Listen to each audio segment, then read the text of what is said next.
Welcome to Hands on Health, the podcast all about living your healthiest life on the coast. I'm your host, Felicia Struve.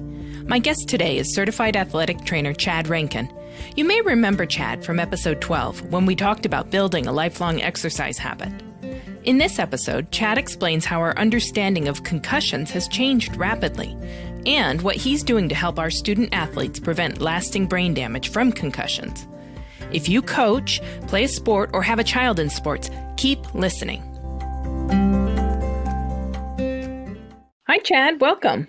Good morning. Still morning. Yes, it is. It's good to have you on the podcast again. Thank you. Thanks for having me. So we are talking about concussions today, which you deal with a lot of mostly young athletes who have suffered concussions. Yeah, sports-related concussions, yes. Yeah. So, it used to be when I was a kid, if somebody passed out, they got hit in the head, they passed out, that was a concussion. But it's Right. that's not really the case, is it? No. So the simplest definition of a concussion is any hit or jolt to the head, abrupt jolt to the head that results in neurological impairment. That's the simplest definition of a concussion. Basically, anything that your brain functions or controls, from breathing to eyesight to muscle movement, those sorts of things, memory. The biggest misconception is that you actually have to hit your head to sustain a concussion. You don't, however. So one of the best analogies I can give is if you imagine a bowling ball inside the trunk of your car and you're at a standstill, and you start, you hit the gas, you start going forward. That bowling ball is going to roll to the back of the trunk. And then you hit the brakes when you come to a stop sign, and that bowling ball is going to roll to the front of the trunk. So that is kind of like your brain inside of your skull.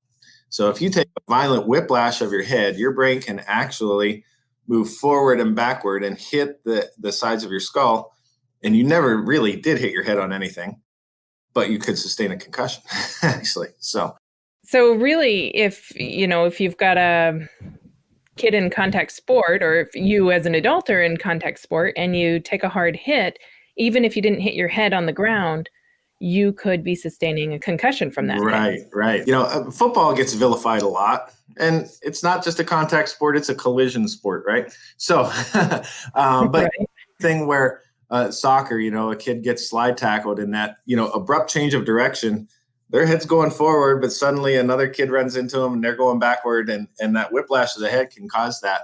And I've seen it with kids, falling off skateboards. Mm-hmm. That sudden abrupt whiplash of their head can cause that sort of thing too.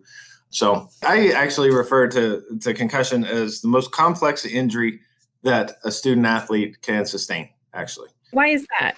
Well, because of the vast array of symptoms that they can have after they sustain the injury. It's not always just a headache, right? Headache is the number one reported symptom, but you might not have a headache at all. You could have visual problems. You could have trouble sleeping. You could have loss of appetite, visual disturbances, dizziness. There's a vast array of symptoms that you can sustain. And because of that, we kind of want to know how you feel before you ever sustain a concussion. And that's why we use a program called Impact to ask you some questions and take a brief neurocognitive assessment with a computer. It's kind of like an IQ test. Basically, once we can see those results before you've ever had an injury, and then if you do sustain an injury, we can compare those post-injury results to the pre-injury results, and then say, you're within normal limits, things seem to be okay, or you're too far away from where you were at the baseline, need to come up with this plan of action for you based on the symptoms that you are experiencing. And those symptoms can be, like you say, post-traumatic migraine, vestibular. They can be anxietal, actually. Wait, can I interrupt you? Vestibular is kind of a hard word. Tell us what vestibular impacts are. So vestibular relates to your balance. Basically, it's usually controlled by your inner ear. But also from visual cues and things that you take in. So if your vision is kind of off, and then that can kind of throw your balance off and things like that too. So vestibular relates to that dizziness feeling that you may experience, not only with standing, but quick head movements, changing of eyesight, that sort of thing too. So But yeah, so we ask a lot of questions whenever we're asking somebody how they're feeling after they've sustained a potential concussion.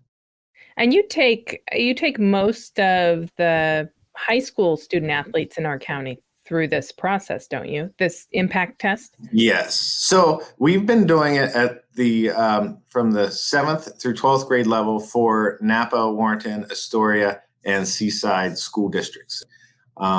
And so, yeah, it's become a quite a tedious adventure to keep up with, for sure. Yeah. But it certainly the kids who sustain a concussion, if they're having problems with memory and they're having problems with vision, they're also having problems at school if they've had a concussion, most likely. Exactly. So that's part of the treatment plan that we come up with them. So we make academic accommodations for those kids. And we have 5 different phases that we say that somebody is in after sustaining the injury. That phase 1 would be, or zone 1 is what we refer to it as, 5 different zones. Zone 1 would be somebody who is so symptomatic, they really shouldn't be at school at all. They're the kids that we're like, you definitely need to see your primary care physician sooner than later and get under their care to make sure that they don't want to do any other interventions such as pharmacological sorts of things to help relieve their symptoms or other therapies. Zone 2 would be that kid that could go to school for about half a day. And we try and negotiate that as best as possible. Those 7th grade students can't drive. Actually, if you have a concussion, you shouldn't be driving at all anyway. So it all becomes about transportation. What can we do there? If we can't really limit it to being there for only half a day, what we were doing was we were saying you would go to every other class, but kind of like on a Monday, it would be 1st, 3rd, 5th period. On a Tuesday, it would be 2nd, 4th, 6th period. So they're not always missing the same class, that type of thing. And they get that brain rest that we're looking for, essentially, hopefully, those sorts of things. Zone 3 would be that kid that can be there all day at school, but they're still not doing things like taking tests. They may not even be taking notes. They're kind of just a participant in class, listening to the teacher. They can answer questions, those sorts of things, but they may still need to put their head down on their desk during the class, to kind of take that break, or even ask for a quick 10-minute pause from class to go to the nurse's office or something like that. Zone 4, then they're starting to get back into, they're catching up on some missed work. They can consider taking tests and quizzes if they feel up to it. A little bit subjective there, and then zone 5 would be that student that has fully recovered. And once they're fully in the classroom, then we can say, hey, you are ready to go back to sports. Okay. So we use sports as kind of a goal or a reward. However, activity during the recovery is still important, actually. Another kind of myth about the concussion is that you just need to rest. Go home, sit in your room, don't do anything. Don't watch TV, don't use your computer, just sit there and do nothing until you feel better, right? But if I ask a regular person to go sit in a dark room for 3, 4, 5, 6 days, they're going to come out feeling worse than what they did going in, right? Right. They need a little stimulation, and we need to find an activity threshold that they can tolerate without making their symptoms worse, actually. As soon as that 2nd or even 3rd day after the concussion, we want them up and moving, even if it's just walking, right? I've given kids the idea, just take a walk around your block. If you have a dog, take it for a walk. Hopefully it's not a Great Dane or something like that that's going to pull you down. But, just to try and give them a variety of different ideas. We don't want them riding a bike that they could fall off of, or a skateboard or something like that, right? But they need to be active a little bit. And if they start to have their symptoms worsen, then we know that that's too much activity. We'll back it off a little bit.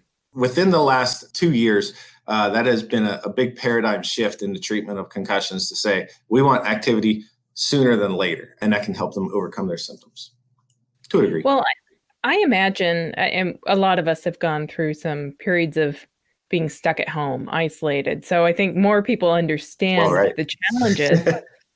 But then there's also, from what I understand, there can be some emotional and behavioral symptoms from concussion. You can have some kids who are angry or upset, those sorts of things.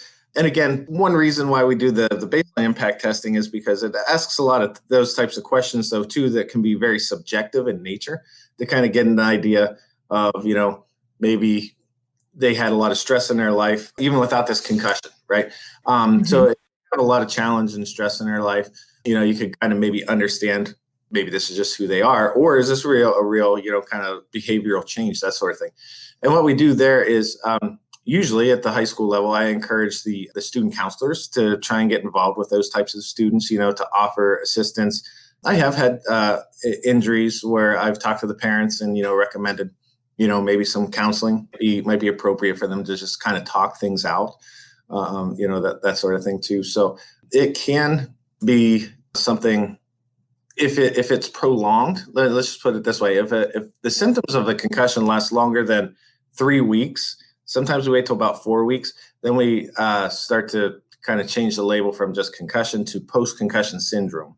And basically what that means is that those symptoms have just kind of somewhat started to become like a new normal for the body. Mm-hmm.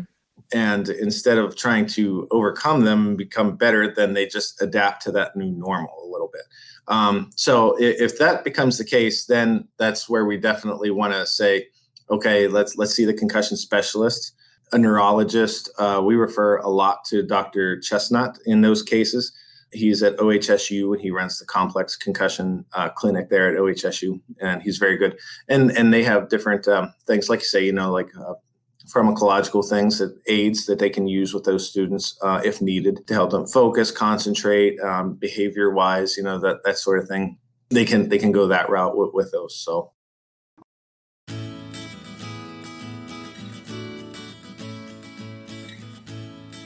Hey there, it's Felicia. Thanks for listening. I'd love to include your questions or comments in an upcoming episode. To leave me a message, please call 503-338-4654. If you've got a health question, I'll do my best to get you an expert answer. Again, that number is 503-338-4654. Now let's get back to our guest. Well, I would say in the last 5 years, there's been a lot more news stories about professional athletes who've had repeated concussions and long-term effects. Right. Is there concern with our student athletes or with any of us? I know I've had my share of them when I was really active in sports. And is there concern with long-term effects, and how do we mitigate those? So, there was even just one recently within the last week and a half. I don't know if you saw a headline about that or not. Vincent Jackson, he was a wide receiver in the NFL. And like I say, the football seems to take a lot of the blame, but it happens there a lot more than most places. I kind of think you're going to see a lot of MMA fighters. But even if you looked at like Muhammad Ali, he had Parkinson's syndrome from so many hits to the head, that sort of thing, right? Somebody who has taken many, many hits to the head, they could sustain later in life. It doesn't even have to be later, but that's another topic. What's called CTE, chronic traumatic encephalopathy, basically. And the proteins of the brain, in simplest terms, start to kind of choke out the brain. And when it comes to young kids, we don't want them to sustain a lot of injuries, period, right? Much less an injury, that sort of thing. So there are many valuable aspects to sport, learning to be a teammate and be accountable and be responsible, and the health benefits, just from being active, cardiovascular and improved strength, those sorts of things. So, there's a lot of pros to playing in sports. They're good for kids.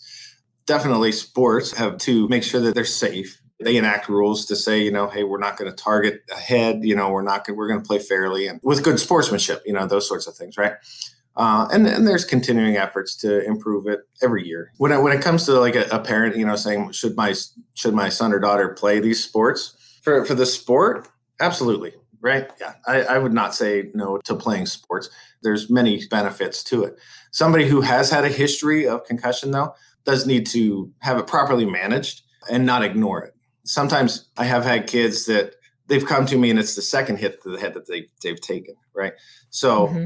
Yeah, hey, a week ago, I took a hit to the head. Just last night in basketball practice, I hit my head off the floor again or something like that.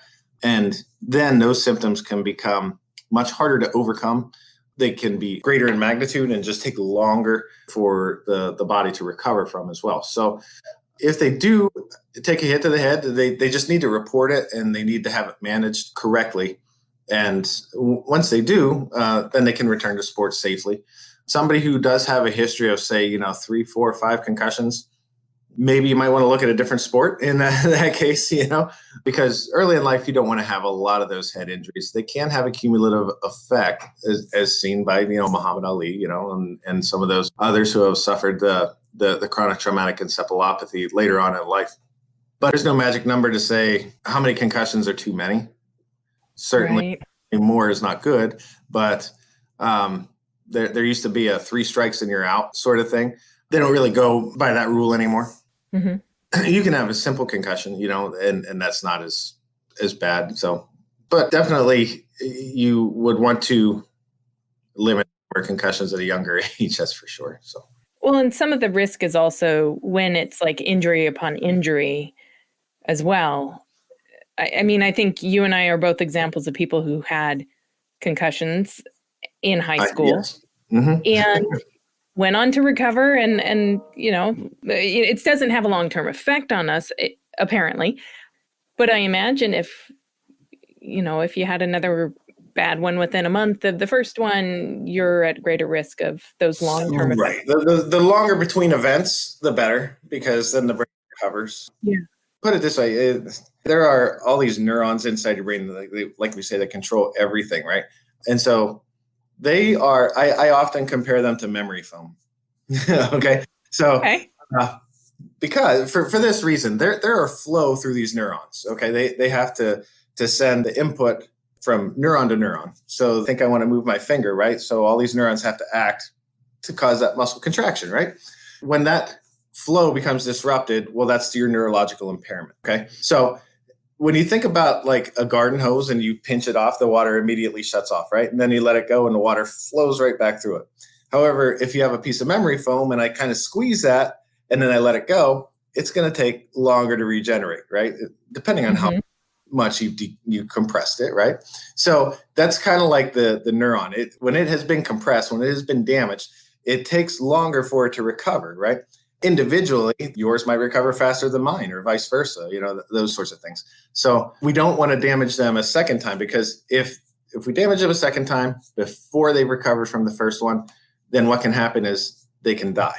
And if there is, neuron cell death and you kill too many of those off, now that process that those neurons controlled ceases, right?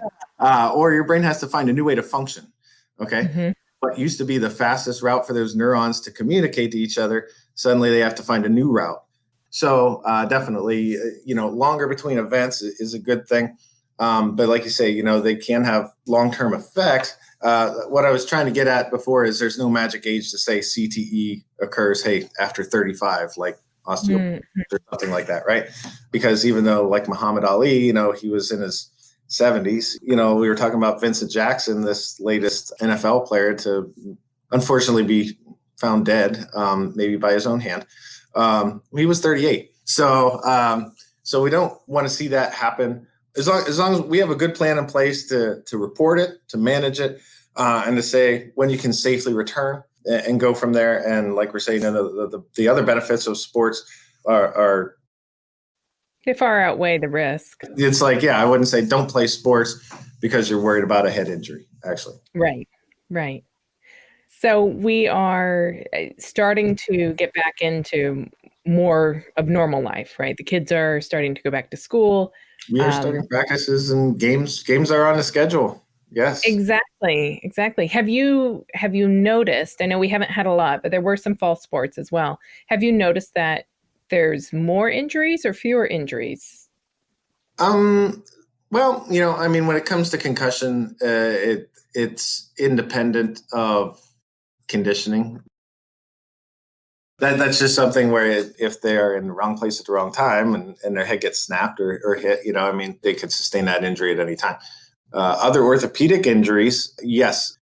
Kids have been off for so long, this wasn't just a summer. This wasn't, 2 months, or a few weeks. This has been, it's been 11 months is what it's been, I think, right now, actually, right? So that's been a prolonged time off. And if they have not been doing some activity in the meantime to try and maintain a level of physical fitness, the soft tissues are not conditioned right now to withstand game-like activity, like high intensity, vigorous activity, those sorts of things. And there have been some injuries already, yes, actually, which I would have to account to the fact of deconditioning. Yes. And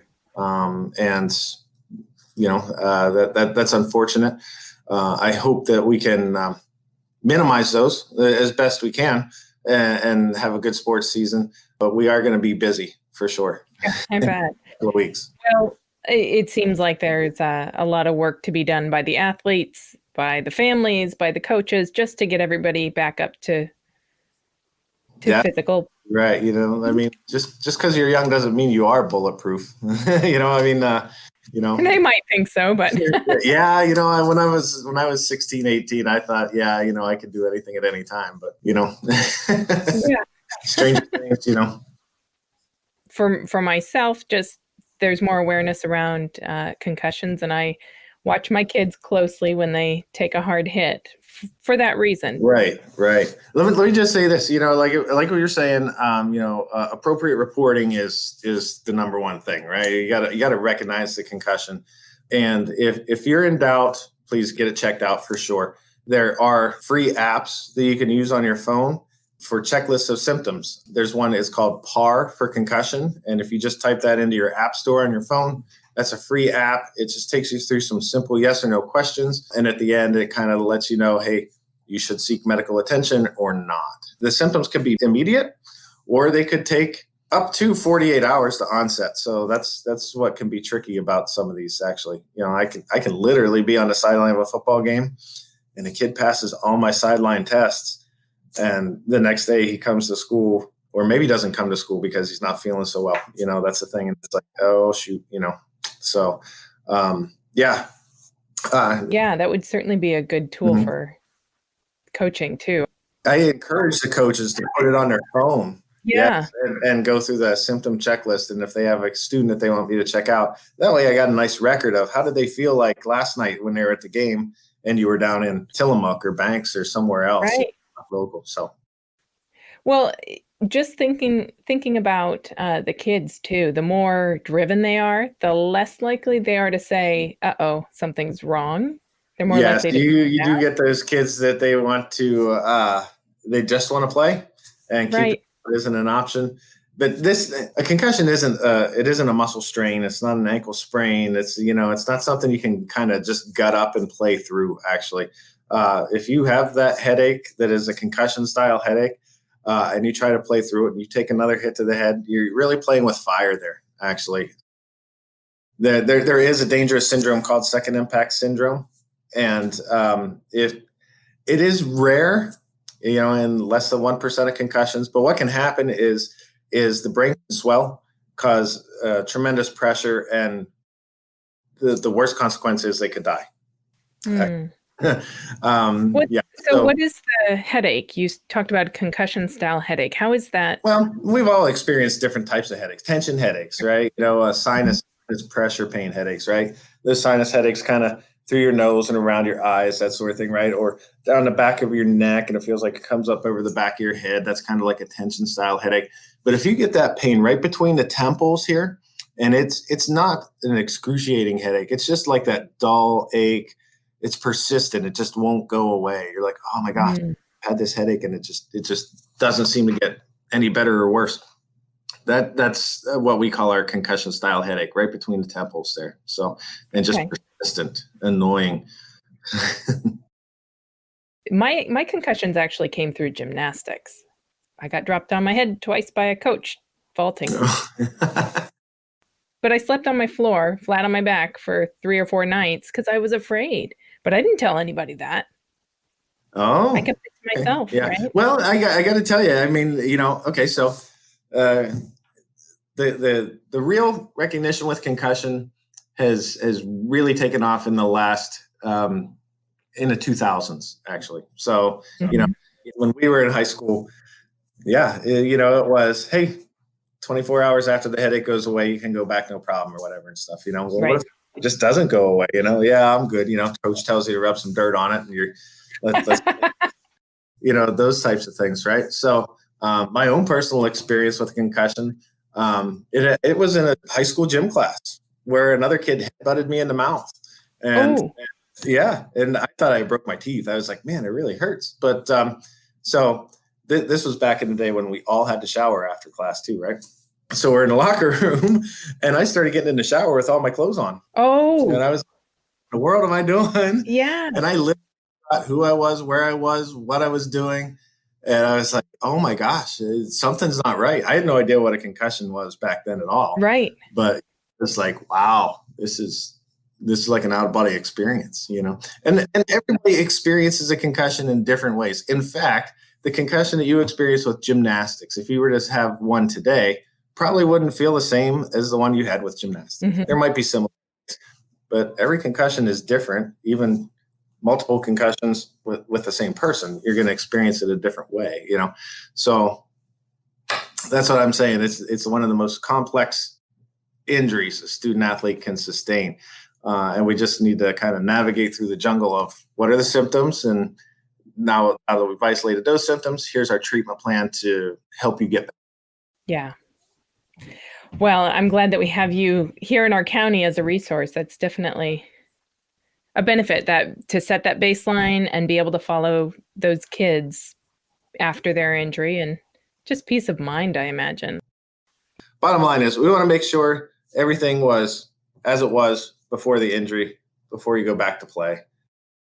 And at that point, we can say, yep, you're good to go. And if you take another hit, anything that happens there is going to be independent of what happened the first time, actually. So, yeah, ideally, don't compound them. That's right. Yes. yeah. Well, thank you. I know we're out of time, so I better let you go. But I appreciate you jumping on to record with me today. Sure. Thanks for having me. And if anybody has any further questions, you contact me through the hospital. I'll be happy to discuss anything about it with them. So I can put out your email address? Certainly. Okay, cool. Thanks, Chad. All right. Thank you. You have a good day. You too.